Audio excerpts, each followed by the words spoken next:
ഭഗവതി ഉത്തമശ്ലോകേ നിഷ്ഠിക്ക് നാരായണം നമസ്കൃത്യ നരം ചൈവ നരോത്തമം ദേവീം സരസ്വതിം വ്യാസം തതോ ജയമുദീരയേ.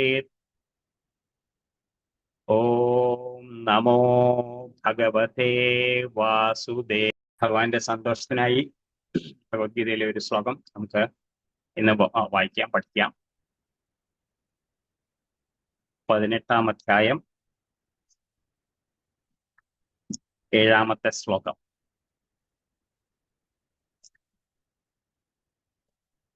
നിയതസ്യ തു സന്യാസ കർമ്മണോ നോപപദ്യത്തെ മോഹാത് തസ്യ പരിത്യാഗ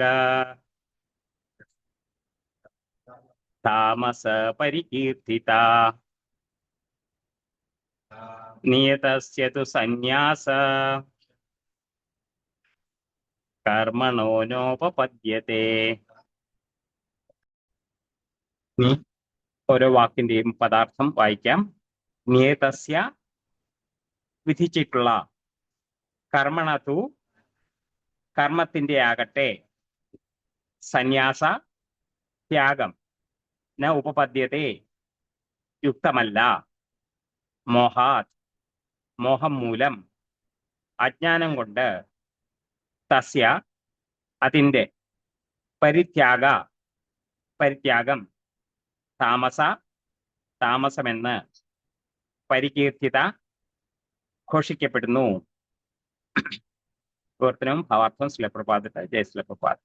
നിയത കർമ്മങ്ങളെ ഒരിക്കലും ഉപേക്ഷിച്ചുകൂടാ. വ്യാമോഹം കൊണ്ട് അങ്ങനെ ചെയ്യുന്നുവെങ്കിൽ ആ ത്യാഗം തമോ ഗുണത്തിൽ ഉള്ളതാണ്. ഭാവാർത്ഥം: ഭൗതിക സംതൃപ്തിക്കായുള്ള കർമ്മം ഉപേക്ഷിക്കണം. ഭഗവാന് നിവേദ്യം പാകം ചെയ്യുക, നിവേദിക്കുക, അതിന്റെ ഉച്ഛിഷ്ടം ഭക്ഷിക്കുക തുടങ്ങിയ മുതലായ കർമ്മങ്ങൾ ആത്മീയ പ്രവർത്തനങ്ങളിലേക്ക് നയിക്കുന്നവയായതുകൊണ്ട് അവ ശ്രദ്ധാപൂർവം അനുഷ്ഠിക്കേണ്ടതാണ്. ഒരു സന്യാസി തനിക്ക് വേണ്ടി പാകം ചെയ്തു കൂടാ എന്നാണ് വിധി. അവനവന് വേണ്ടി പാകം ചെയ്യുന്നത് വിലക്കിയിട്ടുണ്ട്. എന്നാൽ ഭഗവാന് വേണ്ടി പാകം ചെയ്യുന്നത് വിലക്കപ്പെട്ടിട്ടില്ല. അതുപോലെ ഒരു ശിഷ്യനെ കൃഷ്ണാബോധം വളർത്തുന്നതിൽ സഹായിക്കാനായി സന്യാസിക്ക് അയാളുടെ വിവാഹം നടത്തി കൊടുക്കാം. അത്തരം പ്രവൃത്തികളെ ത്യജിക്കുന്നവൻ തമോ ഗുണപ്രേരിതമായ പ്രവൃത്തികളിൽ ഏർപ്പെട്ടിരിക്കുകയാണ്.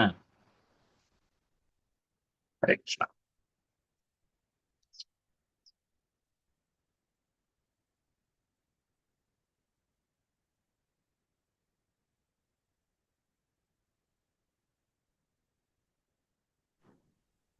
നിയതസ്യ തു സന്യാസ കർമ്മണോ നോപപദ്യത്തെ മോഹാത് തസ്യ പരിത്യാഗസ് താമസ പരികീർത്തിത.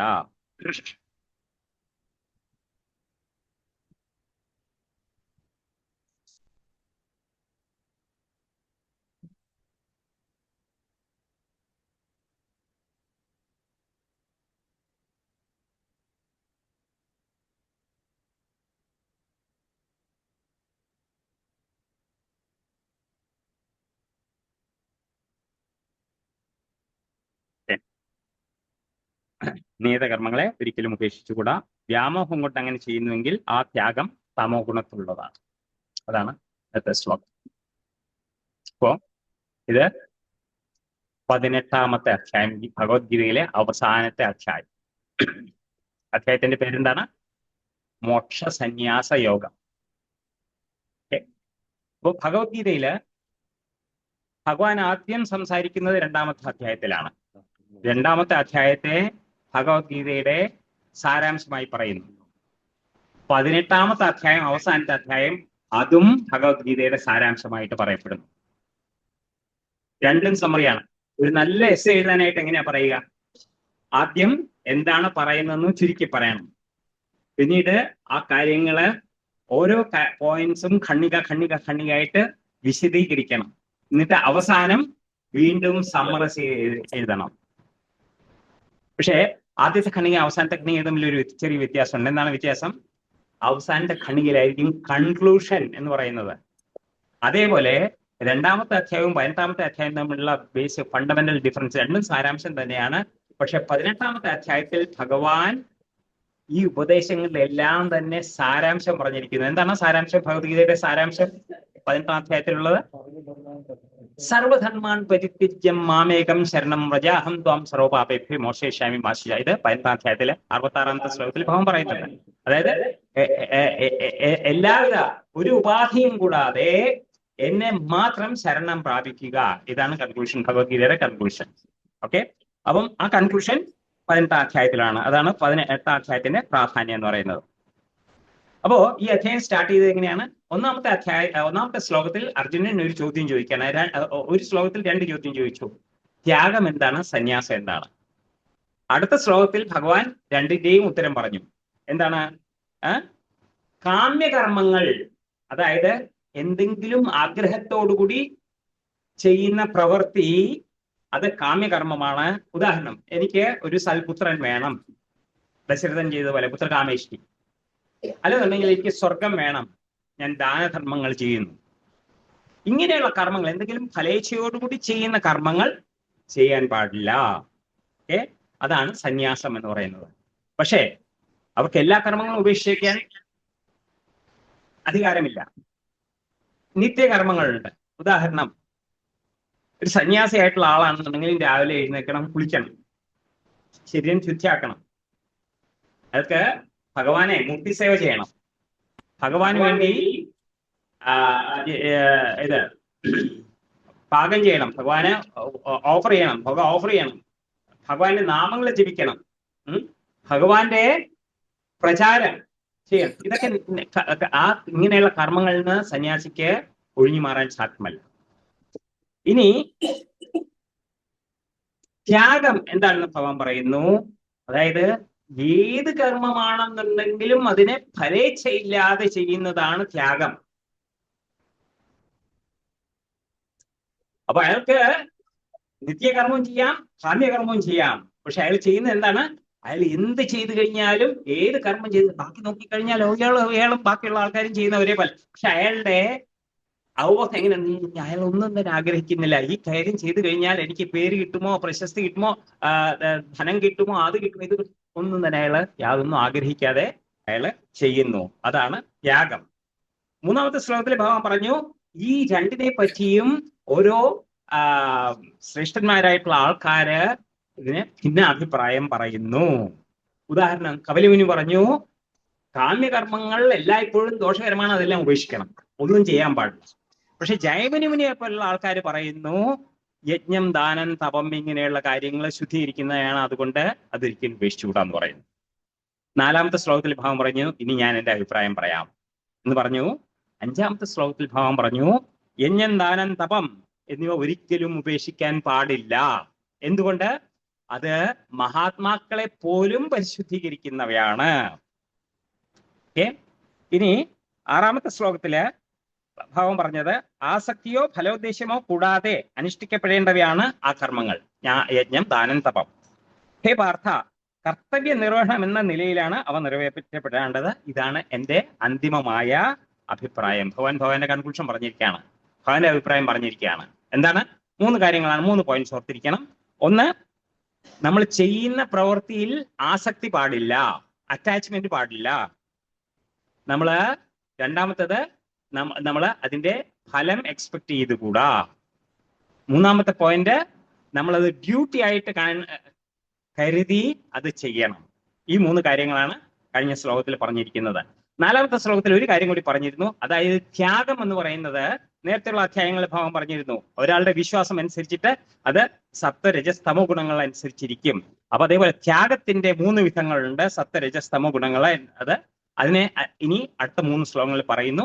അപ്പൊ 7ാമത്തെ ശ്ലോകത്തില് ബാക്കിയുള്ള പറഞ്ഞിരിക്കുന്ന പോലെ അല്പം വ്യത്യാസമുണ്ട്. ബാക്കിയുള്ളിടത്തെല്ലാം തന്നെ സത്വം, രജസ്, തമസിനെ പറ്റിയാണ് പറഞ്ഞിരുന്നത്. ഇവിടെ നേരെ തിരിച്ചായി പോയി. തമസ്, രജസ്, തമസിനെ കുറിച്ചാണ്. താമസിക രൂപത്തിലുള്ള ത്യാഗം എന്താണെന്നാണ് ഈ ശ്ലോകത്തിൽ പറയുന്നത്. ഓക്കെ, അപ്പം ഒരു ചോദ്യം ചോദിച്ചോട്ടെ. നമ്മള് പ്രാരംഭ ദശയിൽ ഇതേപോലെ സത്സംഗങ്ങളിലൊക്കെ വരാൻ തുടങ്ങി നോക്കുമ്പോഴത്തേക്ക് എല്ലാവരും ശ്രേഷ്ഠന്മാരായുള്ള ഭക്തന്മാർ, അവരുടെ സംസാരം, അവരുടെ പ്രവൃത്തി എല്ലാം കാണുമ്പോഴത്തേക്കും നമുക്ക് തോന്നും, അല്ലെങ്കിൽ ശരിക്കും തോന്നിയിട്ടുണ്ട്, ഓ ഞാൻ ചെയ്യുന്നതൊക്കെ എന്താണ്, ഇത് ഒരു മായയാണ്. ഞാനൊക്കെ ഞാൻ ഈ എന്തെല്ലാം ജോലി ചെയ്യുന്നു, എത്ര സമയം പാഴാക്കുന്നു, ഈ ജോലി വിടണം. എന്നിട്ട് എവിടെയെങ്കിലും ശാന്തമായിട്ട് ഈ തിരക്കിൽ നിന്നൊക്കെ മാറി ശാന്തമായിട്ട് ജീവിക്കണം. അങ്ങനെ ആർക്കെങ്കിലും തോന്നിയിട്ടുണ്ടോ? തുടക്കത്തിൽ തോന്നിയിരിക്കും. Okay okay. അപ്പൊ അതിന്റെ ഉത്തരം ഇവിടെ ഭാവം പറയുന്നുണ്ട്. വേണ്ട. എന്താണ് ത്യാഗം? നമുക്ക് കൺഫ്യൂസ് ചെയ്യുന്ന ഒരു കാര്യം, അതായത് കർമ്മം ഇല്ലാതാക്കുക അല്ല ത്യാഗം, കർമ്മത്തിലുള്ള സ്വാർത്ഥത വിടുക എന്നുള്ളതാണ് യഥാർത്ഥ ത്യാഗം. 18:2 ഭാഗം പറഞ്ഞിരിക്കുന്നതാണ്. ഓക്കെ. ശ്രീല പ്രഭുപാദര് ഇത് വളരെ സിമ്പിൾ ആയിട്ട് നമുക്ക് പറഞ്ഞു തന്നിട്ടുണ്ട്. Don't stop work but purify work. അതായത് നമ്മുടെ പ്രവൃത്തി ഉപേക്ഷിച്ചുകൂടാ, അതിനെ പവിത്രീകരിക്കണം. ചെയ്യുന്ന പ്രവൃത്തി ഭഗവാന്റെ സേവയായിട്ട് ചെയ്തു കഴിഞ്ഞാൽ അത് പവിത്രീകരിക്കപ്പെടും. ഫലേച്ഛയില്ലാതെ ചെയ്തു കഴിഞ്ഞാൽ അത് പവിത്രീകരിക്കപ്പെടും. അപ്പോ ഉദാഹരണം പറയാം. നമ്മുടെ ഹരികൃഷ്ണൻ പ്രഭു ഒരു എഞ്ചിനീയർ ആണ്. അദ്ദേഹത്തിന് എക്യുപ്മെന്റ്സുമായിട്ട്, സോഫ്റ്റ്വെയർ ആയിട്ട്, ആപ്ലിക്കേഷൻസ് ആയിട്ട് നല്ല പരിചയമുണ്ട്. ഇവിടെ രാവിലെ മുതൽ വൈകിട്ട് വരെ അദ്ദേഹം ഓരോ ആക്ടിവിറ്റീസിൽ നോക്കി ഈ എക്യുപ്മെന്റ്സ് എല്ലാം തന്നെ കണക്ട് ചെയ്തത്, എല്ലാം തന്നെ സജ്ജീകരിച്ചത് അദ്ദേഹമാണ്, ഇല്ലേ? അപ്പം ചെയ്യുന്ന പ്രവൃത്തി, ഓഫീസിൽ ചെയ്യുന്ന പ്രവൃത്തിയും ഇവിടെ ചെയ്യുന്ന പ്രവൃത്തി ഒന്ന് തന്നെയാണ്. പക്ഷെ ഇവിടെ ചെയ്യുന്നത് ഭഗവാന്റെ പ്രചാരത്തിനുള്ള സേവയാണ്. ഓക്കെ. അതേപോലെ നമ്മൾ ചെയ്യുന്ന ഓരോ കാര്യവും ഭഗവാന്റെ സേവനത്തിനായിട്ടായി കഴിഞ്ഞു കഴിഞ്ഞാൽ നമുക്ക് അതാണ് യഥാർത്ഥത്തിലുള്ള ത്യാഗം. ഓക്കെ. അപ്പൊ ഇത് ഭഗവാൻ ഇവിടെ മാത്രമല്ല പലയിടത്തും പറഞ്ഞിട്ടുണ്ട് ഇത്. ഓക്കെ. ഉദാഹരണം 3:8 ഭഗവാൻ പറഞ്ഞു, നിയതം കുരു കർമ്മത്വം കർമ്മത്യാജോ ഹ്യകർമ്മണ. അതായത് നിന്റെ കർത്തവ്യം നീ നിർബന്ധമായിട്ടും ചെയ്യണം. ഓക്കെ. ജോലി എന്തെങ്കിലും പ്രവൃത്തി ചെയ്യുന്നത് ഒന്നും ചെയ്യാതിരിക്കുന്നതിനേക്കാൾ ശ്രേഷ്ഠമാണ്. വേറൊരിടത്ത് പറഞ്ഞിട്ടുണ്ട്. ഓക്കെ. കർമ്മേന്ദ്രിയങ്ങൾ വളരെ ഒന്നും പ്രവർത്തിക്കാതിരിക്കും. കർമ്മേന്ദ്രിയങ്ങൾ കൊണ്ടൊന്നും ചെയ്യുന്നില്ല, എല്ലാം തന്നെ ഉൾവലിച്ചു. അതായത് കൈകൊണ്ടോ കാലുകൊണ്ടോ നാവുകൊണ്ടോ ഒന്നും തന്നെ ഒരു പ്രവൃത്തിയും ചെയ്യുന്നില്ല. പക്ഷെ അയാളുടെ മനസ്സുകൊണ്ട് അയാളെ കണ്ടിന്യൂസ് ആയിട്ട് പ്രവർത്തിച്ചുകൊണ്ടിരിക്കുകയായിരുന്നു. ഇയാൾ എന്താ പറയുന്നത്? ഭഗവത്ഗീതയിൽ ഭഗവാൻ ഒരു വാക്ക് പറഞ്ഞിട്ടുണ്ട്. എന്താണ്? ഓർമ്മയുണ്ടോ? മിഥ്യാചാരഹ. ഓക്കെ. ഭഗവാൻ മിഥ്യാചാരം, അതായത് നമ്മള് ഒന്നും ചെയ്യാതിരിക്കുന്നതിനേക്കാളും ചെയ്തുകൊണ്ടിരിക്കുക, പക്ഷേ അത് പവിത്രീകരിക്കുക, അതാണ് പ്രോസസ്സ്. 3:4 ഭാഗം പറഞ്ഞു, ന കർമ്മണാമനാരംഭേ നൈഷ്കർമ്മ്യം പുരുഷോസ്നുതേ. ജോലി ചെയ്യാതെ ഇരുന്നാല് ഒരാൾക്ക് ഒരിക്കലും മോക്ഷം ലഭിക്കില്ല. അതേപോലെ 6-ാം അധ്യായത്തിലെ ആദ്യത്തെ ശ്ലോകത്തിൽ പറഞ്ഞു, അനാശ്രിത കർമ്മഫലം കാര്യം കർമ്മ കരോതിയ സന്യാസീച്ച യോഗീച്ച. ഫലം ആശ്രയിക്കാതെ ജോലി ചെയ്യുന്നവനാണ് യഥാർത്ഥ സന്യാസി. അവിടെ യഥാർത്ഥ സന്യാസിയുടെ ഡെഫിനിഷൻ പറഞ്ഞു. എന്താണ് ഫലം ആശ്രയിക്കാതെ? ഇവിടെ അത് തന്നെയല്ലേ പറഞ്ഞത്? 18-ാം അധ്യായത്തിൽ അത് തന്നെയാണ് പറഞ്ഞിരിക്കുന്നത്. ഫലം പ്രതീക്ഷിക്കാതെ പ്രവൃത്തി ചെയ്യുക എന്നുള്ളത്. ഓക്കെ. ഇതിൽ നിന്നൊക്കെ മനസ്സിലാകുന്ന ഒരു പ്രധാന പോയിന്റ് എന്താണ്? സന്യാസി എന്ന് വെച്ച് കഴിഞ്ഞാൽ കർമ്മം അഥവാ പ്രവൃത്തി ഉപേക്ഷിക്കുന്ന ആളല്ല, മറിച്ചോ ചെയ്യുന്നത് എന്താണെന്നുണ്ടെങ്കിലും അതിൽ ആസക്തി വിടുന്ന ആളാണ് യഥാർത്ഥത്തിലുള്ള, അഥവാ അറ്റാച്ച്മെന്റ് വിടുന്ന ആളാണ്, ഇല്ലാത്ത ആളാണ് യഥാർത്ഥത്തിലുള്ള സന്യാസി. ഇവിടെ ഈ ശ്ലോകത്തിൽ താമസിക ത്യാഗത്തെ കുറിച്ചാണ് ഭഗവാൻ പറയുന്നത്. അതായത് നമ്മള് എന്തെങ്കിലും മോഹവശ അല്ലെങ്കിൽ വ്യാമോഹം കൊണ്ട് അഥവാ അജ്ഞാനം കൊണ്ട് നമ്മൾ പറയുന്നു ഈ ജോലി ഞാൻ ചെയ്യില്ല. അതാണ് തമോ ഗുണത്തിലുള്ള ത്യാഗം. അറിവില്ലായ്മ കൊണ്ട് നമ്മൾ പറയുന്നു ഈ ജോലി എനിക്ക് ഏറ്റെടുക്കാൻ വയ്യ എന്ന് പറയുന്നു. ഒരാൾ പറയാണ്, ഞാൻ ജോലി ചെയ്യില്ല, എല്ലാം മായയാണ്. അത് ഒരിക്കലും ആധ്യാത്മിക പ്രവൃത്തിയല്ല. അത് വെറും എന്താണ്? അലസത, അജ്ഞത. ഓക്കെ. ഇനി നമുക്ക് ചുറ്റും ആൾക്കാരുണ്ട്, അവർ ചെറിയ ജോലിയായിരിക്കും ചെയ്യുന്നത്, വലിയ ജോലിയായിരിക്കും ചെയ്യുന്നത്. ആ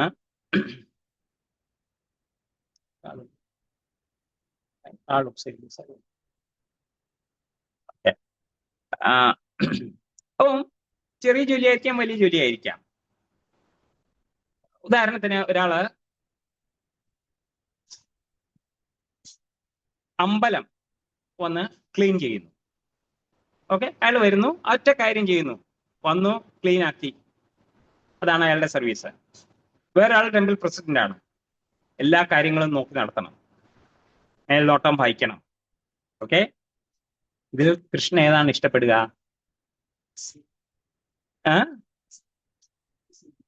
സമമായിരിക്കോ?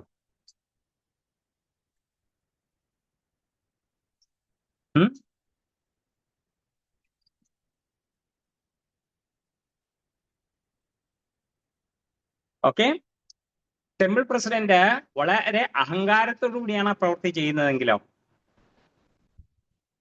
അല്ലെന്നുണ്ടെങ്കിൽ ആ ചെറിയ ജോലി ടെമ്പിൾ ക്ലീനിങ് ചെയ്യുന്ന ആൾ വിചാരിക്കുന്നു, ആരാണ് ഇതൊക്കെ ശ്രദ്ധിക്കാൻ, അപ്പൊ ഇത്തിരി ചവറൊക്കെ ഇവിടെ അവിടെയൊക്കെ കിടന്നെന്ന് വെച്ചാൽ എന്താ കുഴപ്പം, ആ രീതിയിലാണ് ചെയ്യുന്നതെങ്കിൽ.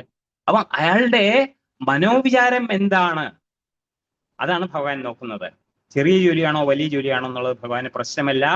ആ ഇന്റൻഷൻ, ആ അവബോധം എന്താണ് ആ അയാളെ പ്രവൃത്തി ചെയ്യാനായിട്ട് പ്രേരിപ്പിക്കുന്നത്, അതാണ് ഭഗവാൻ നോക്കുന്നത്. അപ്പൊ ആരാണ് സിൻസിയർ ആയിട്ട് ജോലി ചെയ്തു കഴിഞ്ഞാൽ അതാണ്. ഓക്കെ, അതുകൊണ്ട് എന്താണ് ജോലി എന്നല്ല, എന്ത് അവബോധത്തോടെ ചെയ്യുന്നു എന്നതാണ് പ്രധാനം. ഓക്കെ, അപ്പോ ഒരു ചെറിയ കഥയുണ്ട്. രണ്ട് അയൽക്കാരുണ്ടായിരുന്നു. ഒരാള് ഭാഗവത കഥ പാരായണം ചെയ്യുന്ന ആള്, തൊട്ടടുത്ത വീട്ടില് ഒരു വേശ്യാസ്ത്രീ. അപ്പം വൈകിട്ട് ഇദ്ദേഹം ഭാഗവതം എടുത്തിട്ട് കഥാപാരായണത്തിനായിട്ട് അമ്പലത്തിലേക്ക് പോകുമ്പോഴത്തേക്കും ഈ സ്ത്രീ തൊട്ടടുത്ത വീട്ടിൽ ഗേറ്റിൽ നിൽക്കുകയാണ്, അണിഞ്ഞൊരുങ്ങി കസ്റ്റമേഴ്സിനെ എക്സ്പെക്ട് ചെയ്തിട്ട്. ഓക്കെ, അപ്പൊ ഇയാൾ വിചാരിക്കും ഇവരെ കണ്ടിട്ടാണല്ലോ ഞാൻ പോകേണ്ടതെന്നുള്ളത് വിചാരിച്ചില്ല. ഇയാളും അയ്യോ ഇദ്ദേഹത്തെ ഞാൻ എന്നെ കാണേണ്ടി വന്നല്ലോ ഇദ്ദേഹം എന്ന് വിചാരിച്ചിട്ട് അവരും. ഒരു ദിവസം രണ്ടുപേരും മരിച്ചു. യമരാജൻ ഈ സ്ത്രീയെ സ്വർഗത്തിലേക്കും ആ ഭാഗവത പണ്ഡിതനെ നരകത്തിലേക്കും അയച്ചു. നമ്മുടെ സൊസൈറ്റിയിലെ ആൾക്കാർ ഉടനെ ചോദ്യം ചെയ്യും, എന്തുകൊണ്ട്, ഇങ്ങനെ എങ്ങനെ സംഭവിച്ചു? അപ്പോ ധർമ്മരാജൻ പറഞ്ഞു, ഈ വ്യക്തി അവിടെ ഭാഗവത കഥ പറയാനായിട്ട് ഇരുന്നപ്പോഴത്തേക്കും അയാളുടെ മനസ്സ് മുഴുവനും ആ സ്ത്രീയെ കുറിച്ചായിരുന്നു. അയ്യോ, അവരെന്ത് പാപമാണ് ചെയ്യുന്നത്, അവരെങ്ങനെ ആരുടെയൊക്കെ കൂടെ എൻജോയ് ചെയ്യുന്നു, ഈ ചിന്തയിലാണ് അയാൾ ഭാഗവതം കഥ ചെയ്തത്. അതേസമയം ആ സ്ത്രീ ഓരോ നിമിഷവും ചിന്തിച്ചത്, ഞാൻ എന്ത് പതിതയായിട്ടുള്ള സ്ത്രീയാണ്. ആ ഭക്തനാകട്ടെ അവിടെ ചെന്ന് ഭാഗവതം വായിക്കുന്നു, അത് കേൾക്കാനുള്ള ഭാഗ്യം പോലുമില്ല, എന്റെ ജീവിത സ്ഥിതി ഇങ്ങനെയായി പോയി, എന്ത് കഷ്ടം, ഞാൻ എത്രമാത്രം ലോ ലൈഫാണ് നയിക്കുന്നത് എന്ന ചിന്തയിലായിരുന്നു അവര്. അതുകൊണ്ട് റിസൾട്ട് വേറെ ആയിപ്പോയി. അതുകൊണ്ട് നമ്മൾ ചെയ്യുന്ന പ്രവൃത്തിയിലെ അവബോധം, എന്ത് അവബോധമാണ് അതിൻ്റെയാണ് ഫലം കിട്ടുന്നത് നമുക്ക്.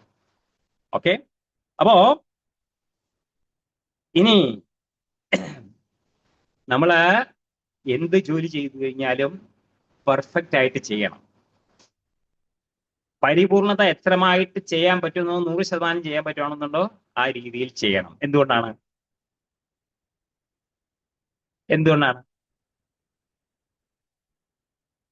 നമ്മളൊരു ജോലിക്ക് ആരെങ്കിലും തെരഞ്ഞെടുക്കാൻ പോവുകയാണെന്നുണ്ടെങ്കിൽ നമ്മള് ഉഴപ്പി ജോലി ചെയ്യുന്ന ഒരാളായിരിക്കോ അതോ നന്നായിട്ട് ജോലി ചെയ്യുന്ന ഒരാളായിരിക്കോ തിരഞ്ഞെടുക്കുക? ഇപ്പൊ ചെയ്യുന്ന ജോലി ഭംഗിയായിട്ട് ചെയ്തു കഴിഞ്ഞാൽ നമ്മൾ കാണാറില്ലേ, അവിടെ പോയി അപ്പൊ നോക്കിയപ്പോഴത്തേക്ക് ഇവിടെ ഈ വീടൊക്കെ പെയിന്റ് ചെയ്താരാ, ഓ അദ്ദേഹമാണോ, ഓക്കെ നന്നായിട്ടുണ്ട്, ഞാനും അദ്ദേഹത്തെ വിളിക്കാം എന്ന് പറയും. അതെന്നുണ്ടെങ്കിൽ ഒരു സദ്യ ഒരുക്കി, നല്ല ഊണായിരുന്നു, ഇയാളെ തന്നെ മതി എന്റെ ഫംഗ്ഷനും എന്ന് പറഞ്ഞ് അങ്ങനെയല്ലേ ചെയ്യുക. അപ്പൊ അതേപോലെ നമ്മൾ എന്ത് ചെയ്യുകയാണെന്നുണ്ടെങ്കിലും പെർഫെക്റ്റ് ആയിട്ട് ചെയ്ത് കഴിഞ്ഞാൽ നമ്മുടെ ഭാഗ്യത്തിന് കൃഷ്ണനൊരു സേവകനെ ഇരുന്ന് തിരഞ്ഞെടുക്കുക, അദ്ദേഹം ഒരു അഡ്വർടൈസ് ചെയ്തിട്ടുണ്ടെന്നുണ്ടെങ്കിൽ അദ്ദേഹം പിടിച്ചെടുക്കുക പെർഫെക്റ്റ് ആയിട്ട് ചെയ്യുന്ന ആളായിരിക്കും, അല്ലേ? അതുകൊണ്ട് നമ്മൾ ഒരിക്കലും ചെയ്യുന്ന പ്രവൃത്തി എന്ന് പറയുന്നത് പെർഫെക്റ്റ് ആയിട്ട് ചെയ്യാനായിട്ട് നോക്കുക. 2 ആഴ്ച മുമ്പ് ഈ പ്രഭു പണ്ഡർപൂർ സന്ദർശിച്ചു. പണ്ഡർപൂർ എന്ന് പറയുന്നത് ഭഗവാൻ കൃഷ്ണൻ വിഠോബ എന്ന രീതിയിൽ ആരാധിക്കപ്പെടുന്ന സ്ഥലമാണ്. അവിടെ പുണ്ടലിക എന്ന് പറഞ്ഞ ഒരു ആളുണ്ടായിരുന്നു, ഒരു കുട്ടി. അതെന്ന് പറയുന്നത് മാതാപിതാക്കളെ സെർവ് ചെയ്യുന്ന ആളായിരുന്നു. ഇത്രമാത്രം സേവ ചെയ്യുന്ന ഒരാളെ കണ്ടിട്ട് ഭഗവാനെ തോന്നി എനിക്ക് അയാളെ കാണണമെന്ന്. ദ്വാരകയിൽ നിന്ന് നടന്ന് പണ്ഡർപൂർ എത്തി. പൊടി പിടിച്ചിട്ട് ശരീരം കറുത്ത ശരീരമായി വെളുത്തതായി, അതുകൊണ്ട് പാണ്ഡുരംഗ എന്ന് പേരും കിട്ടി. ഈ പയ്യനാകട്ടെ ഭഗവാനാണ് വന്നതെന്ന് നോക്കിയില്ല. ഞാൻ അച്ഛന്റെ അമ്മയുടെയും സേവനത്തിൽ ബിസിയാണെന്ന് പറഞ്ഞിട്ട് 2 ഇഷ്ടിക ഇട്ട് കൊടുത്തു, വെയിറ്റ് ചെയ്യൂ എന്ന് പറഞ്ഞിട്ട്. ഭഗവാൻ അവിടെ വെയിറ്റ് ചെയ്തു, നിന്ന് കുറച്ചു നേരം കഴിഞ്ഞപ്പോഴത്തേക്കും കൈ അരക്കി ഇങ്ങനെ വെച്ച്, 2 കൈയും അരക്കി വെച്ച് നിന്നു. അവസാനം ഭഗവാൻ അവിടെ ഒരു കല്ലായി മാറി. എന്തുകൊണ്ടാണ് ഇവിടെ പുണ്ടലികനെ ഭഗവാന്റെ സേവ എന്താണുള്ളത്? ഒന്നുമില്ല. അയാളുടെ അച്ഛനമ്മമാരെ സേവ ചെയ്യുന്നതിൽ പെർഫെക്റ്റ് ആയിരുന്നു, അതുകൊണ്ട് ഭഗവാൻ അയാളെ കാണണമെന്ന് തോന്നി. ഓക്കെ, അതേപോലെ നമ്മളും ചെയ്യുന്ന ജോലി എന്താണെന്ന് വെച്ചാൽ പെർഫെക്റ്റ് ആയിട്ട് ചെയ്യണം. അപ്പോഴേ അവിടെ നമുക്ക് എന്തെങ്കിലും നേട്ടമുള്ളൂ. ഓക്കെ, ഇനി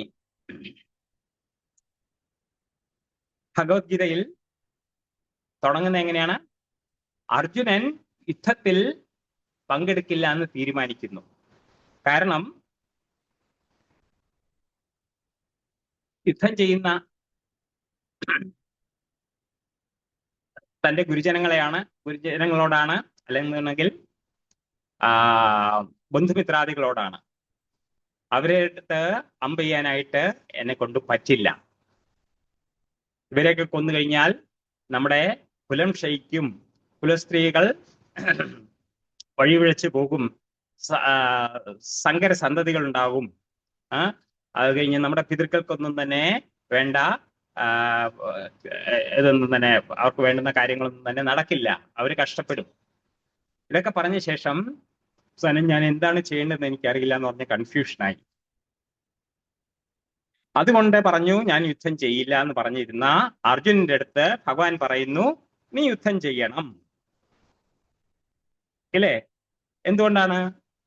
അത് നിന്റെ കർത്തവ്യമായിട്ട്, ഒരു ക്ഷത്രിയ ധർമ്മമായിട്ട് ചെയ്യുക. ഈ യുദ്ധം ഞാൻ ആവശ്യപ്പെട്ടിട്ടാണ്, എൻ്റെ ഇച്ഛപ്രകാരമാണ് നടക്കുന്നത്, അതുകൊണ്ട് നീ അതിൽ പങ്കെടുക്കണം, എനിക്ക് ആയിക്കൊണ്ട് നീ പങ്കെടുക്കണം. മാമനുസ്മര യുദ്ധ, യുദ്ധം ചെയ്യുന്ന സമയത്ത് എന്നെ സ്മരിച്ചുകൊണ്ട് നീ യുദ്ധം ചെയ്യണം. നിമിത്ത മാത്രം ഭവ സവ്യസാചൻ, നീ ഇവരെല്ലാം തന്നെ, ഞാൻ ഈ കൗരവന്മാരെല്ലാം തന്നെ എൻ്റെ കൈകളാൽ വധിക്കപ്പെട്ട് കഴിഞ്ഞു, പക്ഷേ നീ അമ്പയ്യുക, എന്നിട്ട് നീ ക്രെഡിറ്റ് എടുക്കുക, നിമിത്ത മാത്രം ഭവ. ഓക്കെ, അപ്പോ അർജുനൻ അവസാനം യുദ്ധം ചെയ്തു. ആദ്യം യുദ്ധം ചെയ്യാനുള്ള അവബോധവും അവസാനം യുദ്ധം ചെയ്യാനുള്ള അവബോധവും തമ്മിൽ വ്യത്യാസം ഉണ്ടായിരുന്നു. അപ്പൊ ആകെ മാറിയത്, ചെയ്ത പ്രവൃത്തി ഒന്ന് തന്നെയാണ്, രണ്ടിലും പ്രവൃത്തി ഒന്ന് തന്നെയാണ്, പക്ഷെ എന്താണ് മാറിയത്? അവബോധം, അതാണ് മാറിയത്. ഹനുമാനെ കുറിച്ച് എല്ലാവർക്കും അറിയാം, വാനരനാണ്. വാനരന്മാരെന്താ ചെയ്യുന്നത്? ഒരു മരത്തിൽ നിന്ന് മറ്റൊരു മരത്തിലേക്ക് ചാടും, അത് ഒരിടത്തു നിന്ന് വേറൊരിടത്തേക്ക് ചാടും. പഴങ്ങളെല്ലാം തന്നെ അന്വേഷിക്കും.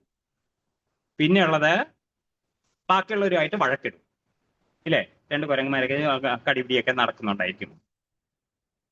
ഹനുമാൻ ചെയ്ത് ഇതേ കാര്യങ്ങളല്ലേ? ചാടിയത് സമുദ്രത്തിന്റെ ഈ കരയിൽ നിന്ന് അക്കരയിലേക്ക് ചാടി, സീതാദേവിയെ അന്വേഷിച്ചു, രാവണന്റെ രാക്ഷസപ്പടയായിട്ട് യുദ്ധം ചെയ്തു. ചെയ്ത പ്രവൃത്തി സെയിം ആണ്. ഒരു വാനരൻ സാധാരണ ചെയ്യുന്ന കാര്യങ്ങളാണ് ഹനുമാൻ ചെയ്തത്. പക്ഷേ ഹനുമാൻ ശ്രേഷ്ഠനായത് എങ്ങനെയാണ്? അത് രാമന് വേണ്ടി ചെയ്തു, ഭഗവാന് വേണ്ടി ചെയ്തു, അതുകൊണ്ട് ആ പ്രവൃത്തികളെല്ലാം തന്നെ ശ്രേഷ്ഠമായി തീർന്നു. അപ്പോ അതേപോലെ ഏത് കാര്യമാണെന്നുണ്ടെങ്കിലും ബാഹ്യമായിട്ട് കാണുന്നത് എങ്ങനെയാണെന്നുണ്ടെങ്കിലും അത് ആധ്യാത്മികമാകാം. ആകെ നമ്മുടെ ഇന്റൻഷൻ എന്താണ്, ഉദ്ദേശ്യം എന്താണ്, ലക്ഷ്യം എന്താണ്, ഇതാണ് ഏറ്റവും പ്രധാനമായിട്ടുള്ളത്. ഓക്കെ, ഇനി യഥാർത്ഥത്തിലുള്ള സാത്വിക ത്യാഗം എന്താണെന്ന് അവൻ ഇനി പറയും. കാര്യമിത്യേവ യത്കർമ്മം നിയതം ക്രിയതേ അർജുന സംഘം ത്യക്ത്വാ ഫലം ചൈവ സത്യാഗ സാത്വികോ മതഃ. ഓക്കെ, അതായത് കർമ്മം ചെയ്യണം യാതൊരു അറ്റാച്ച്മെന്റും ഇല്ലാതെ, സംഘം ത്യക്ത്വാ. ഓക്കെ, അതാണ് സാത്വിക ത്യാഗം എന്ന് പറയുന്നത്. അപ്പോ ചൈതന്യ മഹാപ്രഭു അദ്ദേഹം ദക്ഷിണ ഭാരതത്തിൽ വന്നപ്പോഴത്തേക്കും, തീർത്ഥാടനത്തിനായിട്ട് വന്നപ്പോഴത്തേക്കും ആ സമയത്ത് കൂർമ്മക്ഷേത്രത്തിൽ വെച്ചിട്ട് ഒരു ബ്രാഹ്മണനെ കാണും. കൂർമ്മ ബ്രാഹ്മണ എന്നാണ് അദ്ദേഹത്തെ വിളിക്കാറ്. ചൈതന്യ മഹാപ്രഭുവിന്റെ ആ ചൈതന്യം കണ്ടിട്ട് അദ്ദേഹം പറഞ്ഞു, ഗൃഹസ്ഥനായിരുന്നു, അദ്ദേഹം പറഞ്ഞു, ഞാൻ ഈ വീടെല്ലാം തന്നെ ഉപേക്ഷിച്ചിട്ട് അങ്ങയുടെ കൂടെ വരാൻ എന്നെ അനുവദിക്കണം. ചൈതന്യ മഹാപ്രഭു പറഞ്ഞു, ഇല്ല, അതിന്റെ ആവശ്യമില്ല. നീ ഗൃഹസ്ഥനാണ്, നീ ഈ വീട് വിട്ട് എങ്ങും പോകരുത്. പക്ഷെ എന്ത് ചെയ്യണം? നീ ഇവിടെ നിന്ന് കൃഷ്ണകഥ കേൾക്കണം, ഭഗവാന്റെ നാമങ്ങൾ ജപിക്കണം, കൃഷ്ണനെ കുറിച്ച് ബാക്കിയുള്ളവർക്ക് പറഞ്ഞു കൊടുക്കണം.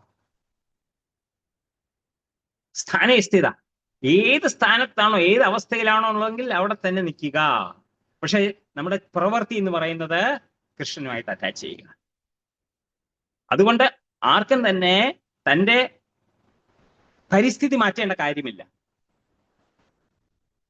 അവബോധമാണ് മാറ്റേണ്ടത്. ഓക്കെ, അപ്പൊ ഇനി ചോദ്യം എന്താണ്? നമ്മൾ എങ്ങനെ ഇത് ജീവിതത്തിൽ അപ്ലൈ ചെയ്യും? ഓക്കെ, ഇതെങ്ങനെ നമുക്ക് ജീവിതത്തിൽ അപ്ലൈ ചെയ്യാൻ പറ്റും? അപ്പൊ നമ്മൾ ചെയ്യേണ്ടത് കാര്യം എന്താണ്? ജോലി മാറ്റേണ്ട കാര്യമില്ല, പക്ഷേ നമ്മുടെ അവബോധം മാറ്റണം. നമ്മൾ ഓരോ ജോലിക്കാരാണ്, ഓരോ കാര്യങ്ങൾക്കായിട്ട് പോയി സ്വന്തമായിട്ട് ബിസിനസ്സോ അല്ലെന്നുണ്ടെങ്കിൽ എവിടെയെങ്കിലും ജോലി ചെയ്തിട്ട് ശമ്പളക്കാരോ ആയിട്ടായിരിക്കും ജീവിക്കുന്നത്. പക്ഷേ എല്ലാവർക്കും 24 മണിക്കൂറുണ്ട് ദിവസത്തിൽ. ഓക്കെ, അപ്പം രാവിലെ തുടങ്ങുമ്പോഴത്തേക്കും കൃഷ്ണനുമായിട്ട് കണക്ട് ചെയ്യണം. ഓക്കെ ഓക്കെ, ഇതെങ്ങനെ ചെയ്യാൻ പറ്റും?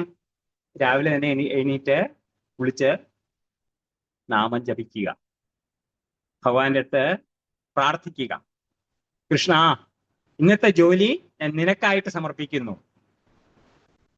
വെറുതെ പറയുക, തുടക്കത്തിൽ പറഞ്ഞു ശീലിക്കുക.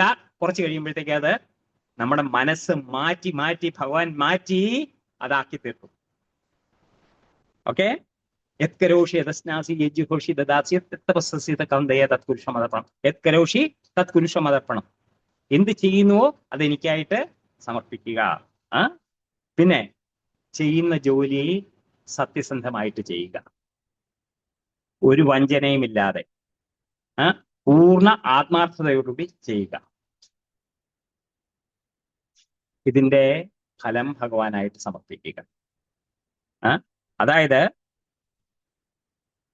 നമുക്ക് ശമ്പളക്കാരനാണെന്നിരിക്കട്ടെ, നമുക്ക് മാസം കഴിയുമ്പോഴത്തേക്കും സാലറി കിട്ടും.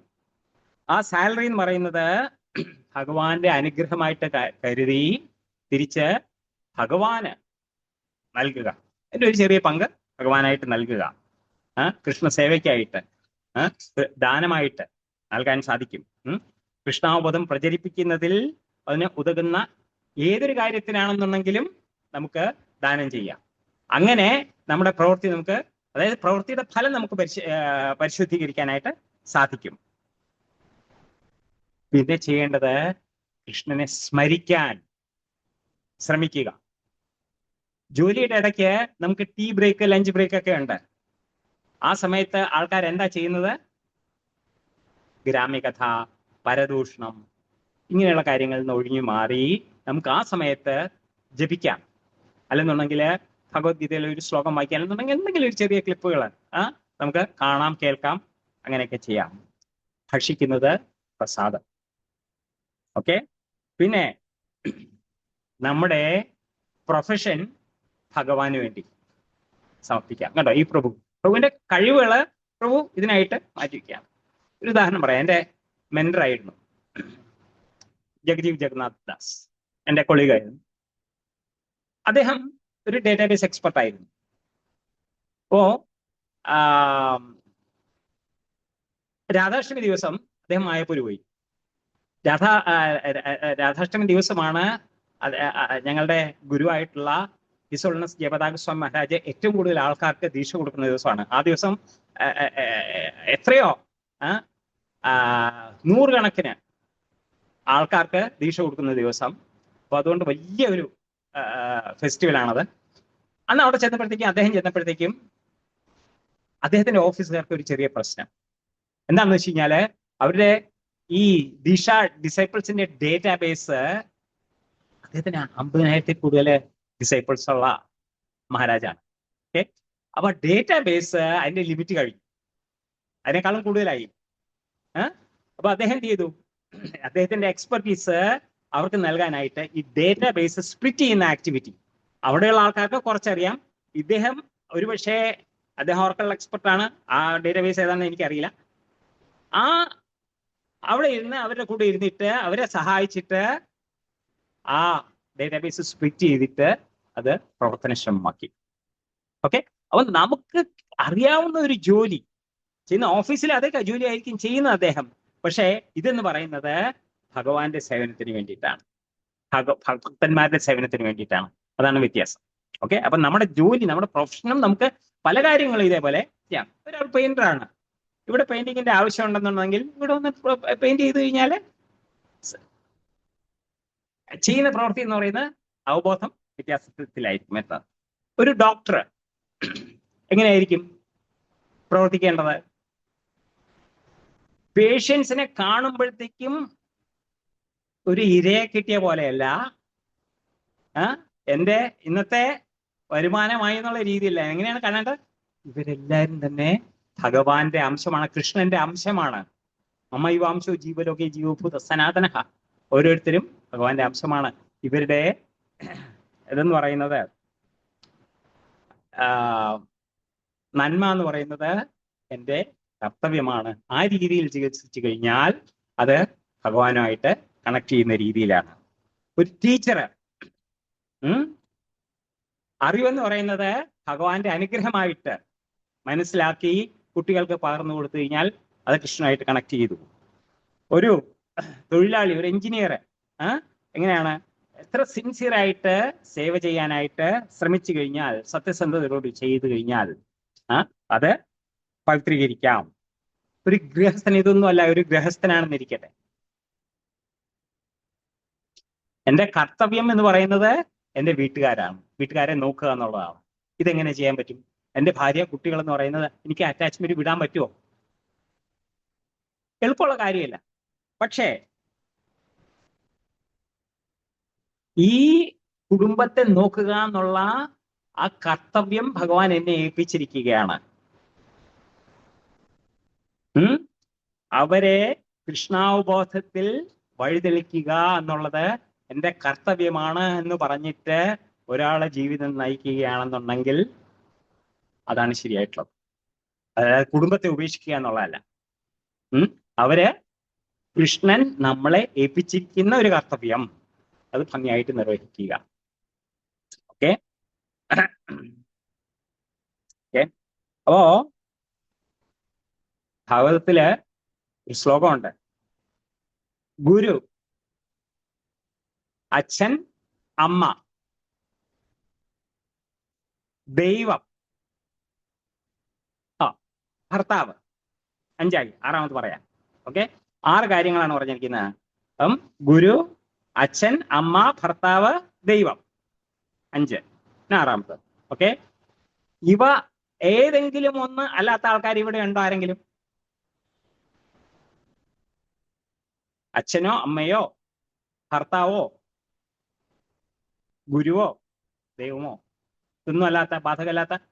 അപ്പൊ ഇതാകാനുള്ള യോഗ്യത എന്താണ്? ഭാഗവതത്തിൽ വ്യക്തമായിട്ട് പറയുന്നു, തന്നെ ആശ്രയിക്കുന്ന ആളെ മാർഗത്തിലേക്ക് നയിക്കാൻ കഴിവില്ലാത്ത ഒരാള് ഈ ജോലി ചെയ്യാൻ അർഹനല്ല.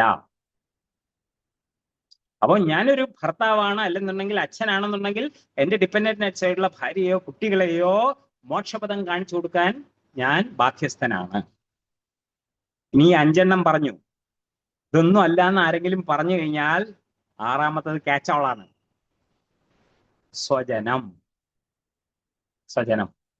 ഓക്കെ, അതായത് നമ്മൾ ആരുടെയെങ്കിലും ബന്ധു ആണെന്ന് കരുതുവാണെന്നുണ്ടെങ്കിൽ, എനിക്ക് ആരും അല്ല, രാജേഷ് പ്രഭു എന്റെ ആരുമല്ല, ബന്ധുവല്ല, പക്ഷേ എനിക്ക് പ്രിയപ്പെട്ട ആളാണ്, സ്വജനം. അതുകൊണ്ട് രാജേഷ് പ്രഭുവിന്റെ ഉയർച്ചയും എന്റെ കർത്തവ്യമാകുന്നു. ക്ലിയർ? ഓക്കെ, അപ്പം ഇത് ഭാഗവതത്തിൽ പറഞ്ഞിരിക്കുന്നതാണ്. 3-ാം അധ്യായത്തിൽ ഭഗവാൻ സ്വന്തം അമ്മയച്ചനെ പറ്റി പറഞ്ഞിട്ടുണ്ട്. ആരാണ് അമ്മയച്ചൻ? ഭഗവാന്റെ ജനക മഹാരാജാവ്. ജനക മഹാരാജാവ് രാജാവായിരുന്നു, ധാരാളം ചുമതലയുള്ള പൊസിഷനാണ്. പക്ഷെ അദ്ദേഹം പൂർണ്ണമായിട്ട് സെൽഫ് റിയലൈസ് ആയിട്ടുള്ള ആയിരുന്നു, തികഞ്ഞ കർമ്മയോഗിയായിരുന്നു. ഓക്കെ, അതുകൊണ്ട് ആ ഉദാഹരണം എന്തിനാണ് ഭഗവാൻ പറയുന്നത്? നിങ്ങള് കർമ്മം ഉപേക്ഷിക്കേണ്ടതില്ല എന്ന് ഉദാഹരണം പറയാനായിട്ടാണ് ജനക മഹാരാജാവിന്റെ പറഞ്ഞിരിക്കുന്നത്. അംബരീഷ് മഹാരാജാവ് ജ്ഞാനേന്ദ്രിയങ്ങൾ കൊണ്ട്, കർമ്മേന്ദ്രിയങ്ങൾ കൊണ്ട്, മനസ്സുകൊണ്ട് എല്ലാം തന്നെ ഭഗവാന്റെ സേവനത്തിനായിട്ട് മാറ്റിവെച്ച അംബരീഷ് മഹാരാജാവിന്റെ ചരിത്രം ഭാഗവതത്തിൽ പറഞ്ഞിരിക്കുന്നു. പ്രിയവ്രത മഹാരാജാവിന്റെ ചരിത്രം പറഞ്ഞിരിക്കുന്നു. അദ്ദേഹം എല്ലാം ഉപേക്ഷിക്കണം എന്ന് പറഞ്ഞ്, എനിക്കിത് വേണ്ട, ഈ റെസ്പോൺസിബിലിറ്റി വേണ്ടെന്ന് പറഞ്ഞു. ഇല്ല, ബ്രഹ്മാവ് എന്നിട്ട് പറഞ്ഞു, ഇല്ല, നീ ചെയ്യണം, ഭഗവാന്റെ സന്തോഷത്തിനായിട്ട് നീ ഇത് ചെയ്യണം എന്ന് പറഞ്ഞിട്ട് പ്രിയവ്രത മഹാരാജാവ് എന്ന് വെച്ചാൽ ഉത്താനപാത മഹാരാജാവിന്റെ ധ്രുവന്റെ ചിറ്റപ്പനാണ് പ്രിയവ്രത മഹാരാജാവ്. അപ്പോ ചോദ്യം, ഭഗവാൻ നമ്മിൽ നിന്നും എന്താണ് പ്രതീക്ഷിക്കുന്നത്?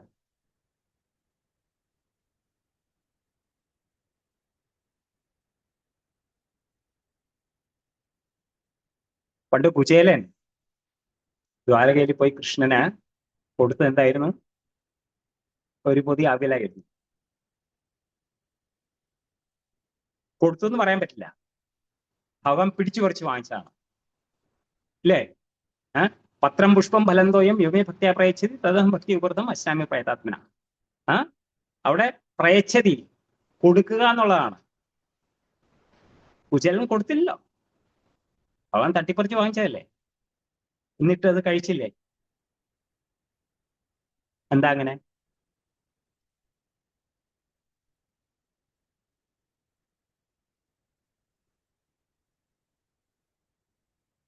കുചേലനടുത്ത് പത്നി പറഞ്ഞു, അങ്ങ് ദ്വാരകാധീശനെ കാണണം, അത് ചെയ്തു കഴിഞ്ഞാൽ ഞങ്ങളുടെ സുഹൃത്തല്ലേ, അദ്ദേഹത്തെ കണ്ടു കഴിഞ്ഞാൽ നമ്മുടെ ദുരിതങ്ങളെല്ലാം തീരും എന്ന് പറഞ്ഞു. അദ്ദേഹത്തിന് ആ ഉദ്ദേശത്തോടുകൂടി കൃഷ്ണനെ കാണാനായിട്ട് താല്പര്യമില്ല. പക്ഷെ എന്റെ സതീർത്ഥനായിരുന്ന ആ കൃഷ്ണനെ ഒന്ന് കണ്ടാൽ നല്ലതാണല്ലോ. പക്ഷേ പോകുമ്പോഴത്തേക്കും വെറും കൈയോടെ എങ്ങനെ പോകും? എന്തെങ്കിലും ഒരു ഉപഹാരം കൊണ്ട് ചെല്ലണം. ആ നിമിഷം അവൻ അതിൽ കയറി പിടിച്ചു. ഈ സ്നേഹമാണ് എനിക്ക് വേണ്ടത്. ഓക്കെ, അവൻ ഭഗവാൻ സ്വീകരിച്ചപ്പോഴാണ്, എപ്പോഴാണോ കുചേലന് ഭഗവാൻ എന്തെങ്കിലും കൊടുക്കണമെന്ന് തോന്നിയത്, ആ നിമിഷം ഭഗവാൻ അത് സ്വീകരിച്ചു. അതുകൊണ്ടാണ് ദ്വാരകയിൽ എത്തിയ ശേഷം കൊടുക്കാതിരുന്നപ്പോഴത്തേക്കും ഭഗവാൻ, ഇല്ല, ഇത് എനിക്ക് തന്നു കഴിഞ്ഞു, ഇനി എന്താ ഉള്ളതെന്ന് പറഞ്ഞിട്ട് പിടിച്ചു വാങ്ങിച്ചത്. ഓക്കെ, അപ്പോ അവിടെ ഭഗവാൻ നോക്കി, ഇത് ക്വാണ്ടിറ്റി ആണോ? അവർ ഇത്തിരി അവല ഉണ്ടായിരുന്നു, അതും കല്ലും മണ്ണും ഉള്ളത്, അതും വിയർപ്പ് നാറുന്ന തുണിയിലാണ് ഇരിക്കുന്നത്. അവിടുന്ന് എത്രയോ ദൂരെ നിന്ന് ദ്വാരകയിൽ വന്ന ആളാണ്. എന്നിട്ടും ഭഗവാൻ അത് സ്വീകരിച്ചു. കല്ലും മണ്ണുള്ളതാണ്, വസ്തുവല്ല ഭഗവാൻ നോക്കുന്നത്. ഭഗവാൻ നോക്കുന്നത് അതിലെ ഭക്തി, സ്നേഹമാണ് ഭഗവാൻ നോക്കുന്നത്. അപ്പോ ഇവിടെ ഇതിൽ നിന്ന് നമ്മൾ ടേക്ക് അവേ പോയിന്റ്സ് എന്താണ്? നമ്മുടെ കർത്തവ്യം ഒരിക്കലും ഉപേക്ഷിക്കരുത്. ഉപേക്ഷിക്കേണ്ട എന്താണ്? അതിലുള്ള അറ്റാച്ച്മെന്റ്, അല്ലെന്നുണ്ടെങ്കിൽ ആ കർമ്മഫലത്തോടുള്ള ഇച്ഛ, അത് ഉപേക്ഷിക്കണം. ചെയ്യുന്ന പ്രവൃത്തി ഭഗവാന് വേണ്ടി സമർപ്പിക്കണം. സർവം ശ്രീകൃഷ്ണാർപ്പണമസ്തു. ഓക്കെ, അപ്പോ നമ്മൾ ആലോചിക്കേണ്ടത്, ഞാൻ ചെയ്യുന്ന ഈ ജോലി എനിക്കായിട്ടാണോ ചെയ്യുന്നത്, മറ്റുള്ളവർക്ക് വേണ്ടിയാണോ ചെയ്യുന്നത്, അതോ കൃഷ്ണന് വേണ്ടിയാണോ ചെയ്യുന്നത്? അപ്പൊ നമ്മള് ജോലി മാറ്റേണ്ടതില്ല. മാറ്റേണ്ടത് നമ്മുടെ ഹൃദയം, നമ്മുടെ ചിന്ത, അവബോധം. ഇത് മാറ്റണം. നമ്മുടെ പ്രവൃത്തിയും ജോലിയും കൃഷ്ണനുമായിട്ട് കണക്ട് ചെയ്ത് കഴിഞ്ഞാൽ മോക്ഷം. അതേസമയം വ്യാമോഹം കൊണ്ട് പ്രവൃത്തി ചെയ്യാതെ ഇരുന്നാൽ അത് ബന്ധനം. ഓക്കെ, അപ്പോ എന്താണെന്ന് വെച്ച് കഴിഞ്ഞാൽ അർജുനെ പോലെ ജോലി ചെയ്യണം, ഹനുമാനെ പോലെ സേവിക്കണം, ജനക മഹാരാജാവിനെ പോലെ ജീവിക്കണം, എല്ലാം കൃഷ്ണനായിട്ട് സമർപ്പിക്കണം. ഹരേ കൃഷ്ണ.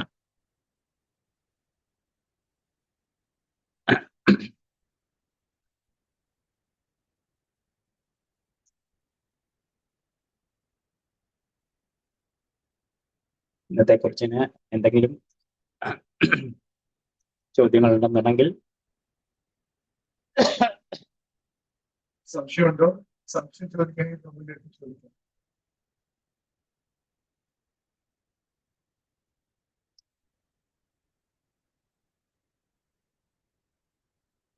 ഞാനൊരു ചോദ്യം, നമ്മുടെ ഒരു കാര്യത്തിലും ഒരു പുഷ് എന്ന് പറയുന്നത് അതിന്റെ ഫലമാണ്.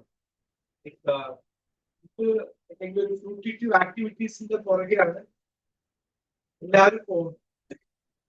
നമുക്ക് അത് കിട്ടും ഇത് കിട്ടും എന്നുള്ളൊരു തോന്നൽ ഓൾവേസ് ആക്ടിവിറ്റീസ്. അപ്പോ ആ പുഷ് നമുക്ക് എങ്ങനെയാ നമുക്ക് ഭഗവാന്റെ ആക്ടിവിറ്റീസ് ചെയ്യുമ്പോൾ അത് കിട്ടുന്നത്?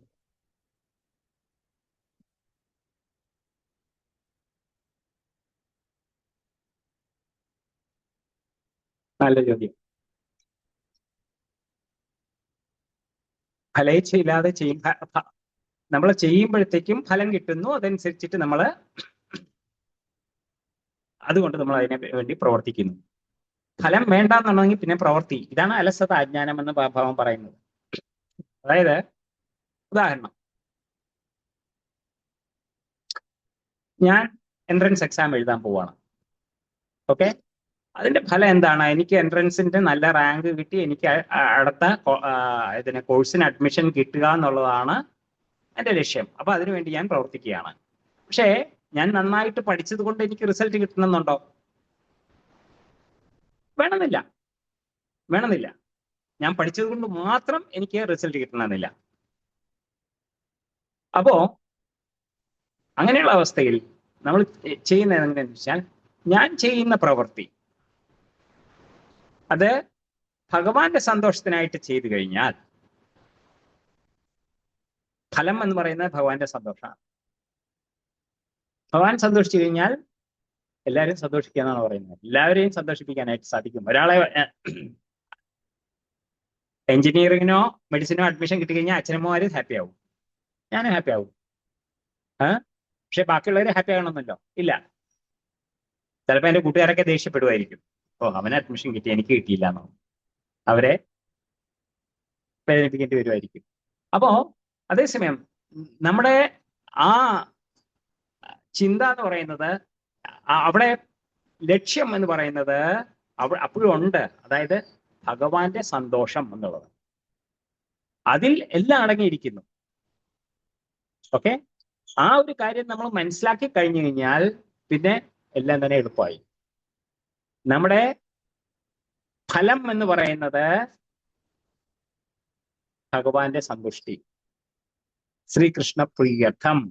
ശ്രീകൃഷ്ണ പ്രീതി എന്ന് പറയുന്നതാണ് അൾട്ടിമേറ്റ് ആയിട്ടുള്ള ഫലം. അത് ചെയ്യാനായിട്ട് സാധിച്ചു കഴിഞ്ഞാൽ പിന്നെ വേറൊന്നും നമുക്ക് നേടാനില്ല.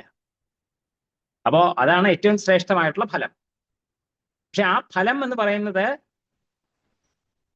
നമുക്ക് പാപമോ പുണ്യമോ ഇല്ലാത്ത കാര്യമാണ്. നമ്മളെ ബന്ധനത്തിൽ പെടുത്താത്തതാണ്. ഈ ഒരു കാര്യം നമ്മൾ മനസ്സിലാക്കണം.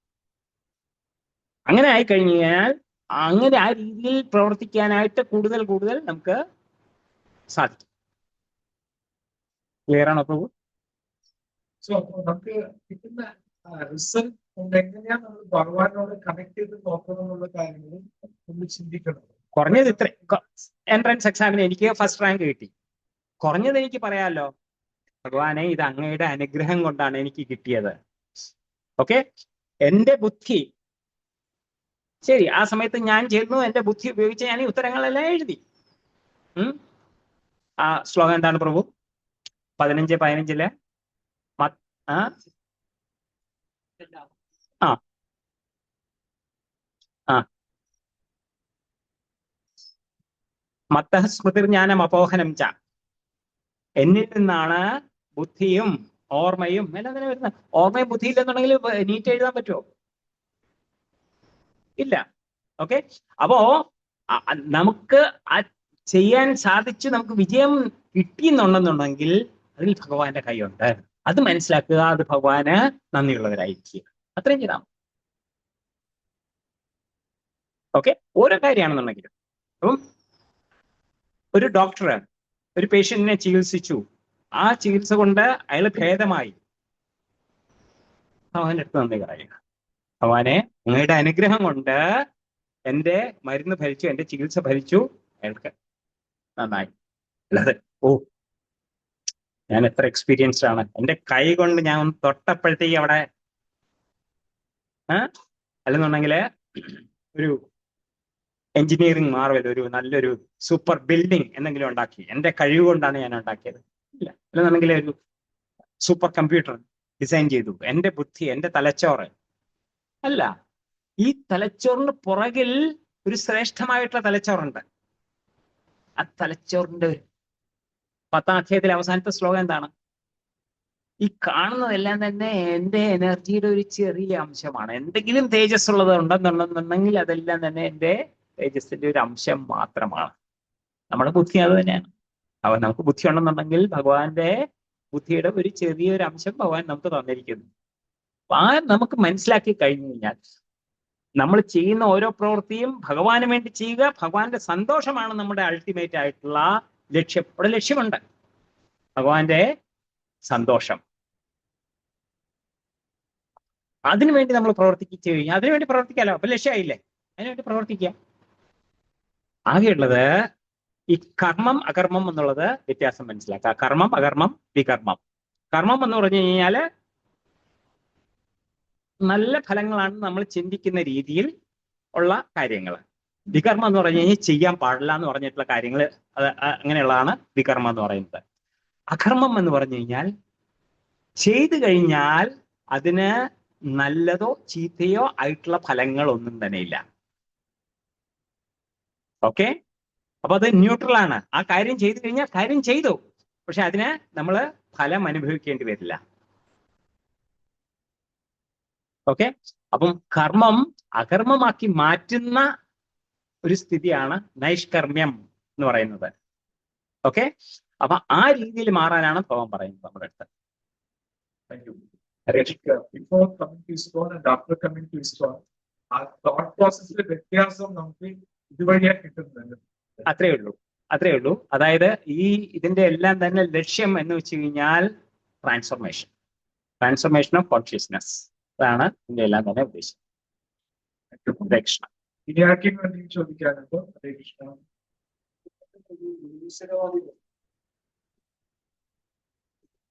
ഹരേ കൃഷ്ണ. നമ്മള് നിരീശ്വരവാദികൾ അവരും നല്ല കാര്യങ്ങൾ ചെയ്യുന്നുണ്ട്. അവരും ബിൽഡിംഗ് കേൾക്കുന്നുണ്ട്. അവര് ഭഗവാനാണ് ചെയ്യുന്നത് അവർ വിചാരിക്കുന്നില്ല. പക്ഷെ അവർക്കും നല്ല ഫലങ്ങൾ വരുന്നുണ്ടല്ലോ. അതിനെന്താ അത് ഇപ്പം ഭഗവാന് വേണ്ടി ചെയ്യുന്നു, അതുകൊണ്ട് മാത്രമേ നല്ല ഫലങ്ങൾ കിട്ടുമെന്ന് എവിടെയും പറഞ്ഞിട്ടില്ല ഭഗവാൻ. ഭഗവാൻ സ്വജനപക്ഷപാതിയാണോ അല്ലയോ? സമൂഹം സർവോദേശു നമേ ദേഷ്യസ്തിന പ്രിയ. എനിക്ക് ആരുടെ ദേഷ്യമില്ല. ഭഗവാനെ ചീത്ത വിളിച്ചു കഴിഞ്ഞാൽ ശരി ഇല്ലേ? ഭൃഗുമഹർഷി പോയി നെഞ്ചത്ത് ചവിട്ടി, എന്നിട്ട് എന്തെങ്കിലും ചെയ്തോ? സോറി സാർ, അങ്ങയുടെ കാല് വേദനിച്ചോ എന്നാണ് ചോദിച്ചത്. അപ്പോ അങ്ങനെയുള്ള ഭഗവാൻ ഒരിക്കലും നിരീശ്വരവാദികളെ ഉപേക്ഷിക്കുന്നില്ല. കാര്യം നോക്കൂ, ഭഗവാൻ ആരാണ്? പിതാഹമസ്യ ജഗതോ മാതാ ധാതാ പിതാമഹ. ഞാൻ ഈ ജഗത്തിന്റെ മുഴുവൻ അച്ഛനും അമ്മയും പിതാമഹനുമാണ്. ഒരു കുട്ടി അമ്മയുടെ അടുത്തോ അച്ഛൻ്റെ അടുത്തോ ദേഷ്യം പിടിച്ചു കഴിഞ്ഞാൽ ആ കുട്ടിയുടെ അടുത്ത് തിരിച്ചവര് ദേഷ്യം കാണിക്കുവോ? ഇല്ല. അറിവില്ലായ്മ കൊണ്ട് ചെയ്യുന്നതാണ്. അയാളെ നല്ലത് പഠിപ്പിക്കണം. ഭഗവാൻ ഓരോ ജീവന്റെയും അഭ്യുദയകാംക്ഷയാണ്. ഈ ലോകത്ത് വന്നിരിക്കുന്ന എന്താണെന്ന് ഭഗവാൻ അറിയാം. ഇച്ഛാദ്വേഷ സമുത്ഥേന. ഭഗവാനെ മറന്നുകൊണ്ട് ഇവിടെ വന്നു. ഭഗവാനിൽ നിന്ന് മാറി എൻജോയ് ചെയ്യണം എന്നുള്ള ആഗ്രഹത്തോടെ ഭഗവാന്റെ അടുത്ത് അസൂയ കാരണം ഇവിടെ വന്നു. ഇവിടെ എന്താണ് സ്ഥലം? ദുഃഖാലയം, അശാശ്വതം. ഇവിടെ ദുഃഖം മാത്രമേ കിട്ടുള്ളൂ. അപ്പൊ ഓരോ ഈ 84 ലക്ഷം അവബോധത്തിന്റെ തലത്തിൽ അവർ വിഷമിച്ചുകൊണ്ടിരിക്കുകയാണെന്ന് ഭഗവാൻ നന്നായിട്ട് അറിയാം. അതിലൊരു ഇതാണ് നിരീശ്വരവാദികൾ. അതുകൊണ്ട് ഭഗവാൻ അവരുടെ ഹൃദയത്തിലുണ്ട്. അവരെയും നയിച്ചുകൊണ്ടിരിക്കുകയാണ്. അവർക്ക് അവർ ചെയ്യുന്നതിന് നല്ല ഫലങ്ങൾ കിട്ടുന്ന നമ്മൾ നോക്കുമ്പോഴാണ് നല്ല ഫലങ്ങൾ. പ്രഭാതരടുത്ത് പറയുന്നുണ്ട്, ഇവിടെ ഈ ലോകത്തിൽ, ഭൗതിക ലോകത്തിൽ നല്ലതോ ചീത്തയോ എന്നുള്ള ചോദ്യം ഉദിക്കുന്നില്ല. ആകെ ചീത്തയുള്ളൂ. കാര്യം എന്താണെന്നുണ്ടെങ്കിലും ഫലം എന്താണെന്നുണ്ടെങ്കിലും നമുക്ക് നല്ലതാണെന്ന് തോന്നുവാണെന്നുണ്ടെങ്കിലും അത് നമ്മളെ ബന്ധനത്തിലിടുന്നതാണ്. ആ ബന്ധനത്തിൽ നിന്ന് മുക്തരാകണം എന്നുണ്ടെങ്കിൽ ഒരൊറ്റ രീതിയേ ഉള്ളൂ, കർമ്മം എന്നുള്ളത് അകർമ്മമാക്കി മാറ്റുക. ഓക്കെ, നമുക്ക് ബാഹ്യമായിട്ട് തോന്നും അയാൾ ചെയ്യുമ്പോഴത്തേക്കും അയാൾ ദാനം ചെയ്യുന്നുണ്ട്, അയാൾക്ക് നല്ലത് കിട്ടിയില്ലേ. പക്ഷേ അത് കൃഷ്ണനായിക്കൊണ്ടല്ല ചെയ്തതെങ്കിൽ അത് കാമ്യകർമ്മമാണ്. കാമ്യകർമ്മത്തിന് ഫലമുണ്ട്, അയാൾക്ക് വീണ്ടും ജനനമുണ്ട്. വീണ്ടും ജനനം വന്നു കഴിഞ്ഞാൽ വീണ്ടും ഈ മൃത്യുലോകത്തിൽ തന്നെയാണ് വരുന്നത്. ദുഃഖമാണ് ഫലം. അതുകൊണ്ട് ബാഹ്യമായിട്ട് നമുക്ക് പലതും തോന്നും. ഹനുമാന്റെ കാര്യം പറഞ്ഞല്ലേ, ഹനുമാൻ ചെയ്തപ്പോഴത്തേക്കും നമുക്ക് തോന്നുന്നത് സെയിം, ബാക്കി ഒരു കുരങ്ങൻ ചെയ്യുന്ന കാര്യം തന്നെയാണ് ഹനുമാൻ ചെയ്തത്. പക്ഷേ ആ ചെയ്തത് ഭഗവാന് വേണ്ടിയാണ്. അവബോധം വേറെയായിരുന്നു. ഭഗവാന്റെ സേവനത്തിനായിട്ടാണ് ഞാൻ ചെയ്യുന്നത് പറഞ്ഞ് ചെയ്തു. അതുകൊണ്ട് അതിന് ഫലം വേറെ ആയിപ്പോയി. അതേപോലെ ഇവിടെയും ബാക്കിയുള്ള ഓരോരുത്തരും അവർ ചെയ്യുന്നു, അവരെന്ത് അവബോധത്തോടുകൂടി ചെയ്യുന്നു, അതിൻ്റെതായിട്ടുള്ള റിസൾട്ട് അവർക്ക് കിട്ടും. ഇവിടെ നിന്ന് രക്ഷപ്പെടാൻ തീവ്രമായിട്ട് ആഗ്രഹം ഇല്ലാത്ത ഒരാള് ജന്മമരണ ചക്രത്തിൽ കുരുങ്ങിക്കിടക്കുമായിരിക്കും. അതിൽ നിന്ന് രക്ഷ നേടാനായിട്ട് ആഗ്രഹം തോന്നും. നമ്മൾ എന്ത് ഈസമാണെന്നുണ്ടെങ്കിലും, എന്ത് ഈസം ഫോളോ ചെയ്ത് കഴിഞ്ഞാലും ഈ ഒരു അറിവിലേക്ക് എത്താത്തിടത്തോളം കാലം നമുക്ക് രക്ഷയില്ല. അസാധോ ബ്രഹ്മ ജിജ്ഞാസ. മനുഷ്യ ജന്മം കിട്ടിയത് കൊണ്ട് നമ്മൾ എന്താണ് ചിന്തിക്കേണ്ടത്? നമ്മൾ ആധ്യാത്മിക പുരോഗതി നമ്മൾ ചിന്തിക്കണം. വേറെ ഒന്നും തന്നെ നമ്മൾ എന്ത് അവസ്ഥയാണ്, നമ്മൾ ഇപ്പോഴത്തെ അവസ്ഥ നോക്കിയിട്ട് നമ്മൾ എല്ലാം വിചാരിക്കരുത്. ഓക്കെ, അപ്പം അവർക്ക് നല്ലത് കിട്ടും. ഓരോരുത്തർക്കും ചെയ്യുന്നതിനെല്ലാം പ്രവൃത്തി കിട്ടും. അത് പ്രകൃതിയുടെ നിയമമാണ്. സത്വരജസ് തമോ ഗുണങ്ങളുടെ അതനുസരിച്ചിട്ട്, നിയമം അനുസരിച്ചിട്ട്, റൂൾ അനുസരിച്ചിട്ട് കൊടുക്കും. റൂള് ബ്രേക്ക് ചെയ്യുന്ന എവിടെയാണ്? സമൂഹം സർവോപദേശു സമൂഹം സർവോപദേശു എന്താണ് രണ്ടാമത്തെ? നമേ ദേഷ്യേന പ്രിയ ഏ ഭജന്തി തുമാം ഭക്തിയാ മൈരേ ദേഷ്യാഭ്യഹം. ആദ്യം പറഞ്ഞു ഞാൻ എല്ലാവർക്കും ഈക്വൽ ആണെന്ന് പറഞ്ഞു. മൂന്നാമത്തെ നാലാമത്തെ ലൈനിൽ ഭഗവാൻ വേറൊരു ക്ലോസ് ചേർത്തു. ആരാണോ എന്നെ ഭക്തിയോടുകൂടി സേവിക്കുന്നത് അവൻ എന്നിലും ഞാൻ അവരിലുമാണ്. ഭഗവാന് നിയമങ്ങളൊന്നുമില്ല. ഭഗവാൻ നിയമങ്ങൾക്ക് ഉപരിയാണ്. ഭക്തന്മാർക്ക് വേണ്ടി ഭഗവാൻ എന്തും ചെയ്യും. അല്ലാത്തവർക്ക് പ്രകൃതിയുടെ നിയമങ്ങളും. അതുകൊണ്ട് അവര് പ്രകൃതിയുടെ നിയമങ്ങളുടെ കീഴിലാണ്. ഈ സമയത്ത് അവർക്ക് ഫലം, നല്ല ഫലം കിട്ടിയിരിക്കും. പക്ഷെ പ്രകൃതിയുടെ നിയമങ്ങൾ അനുസരിച്ചിട്ട് അവരുടെ ഭാവി ജന്മങ്ങൾ അനുഭവം അവർക്ക് നൽകും. ഓക്കെ, ഹരേ കൃഷ്ണ. നമുക്ക് വേണ്ടി ക്ലാസ് മൂന്നും പ്രാവശ്യം ഹരേ കൃഷ്ണ മഹാമന്ത്രം ചൊല്ലിക്കും.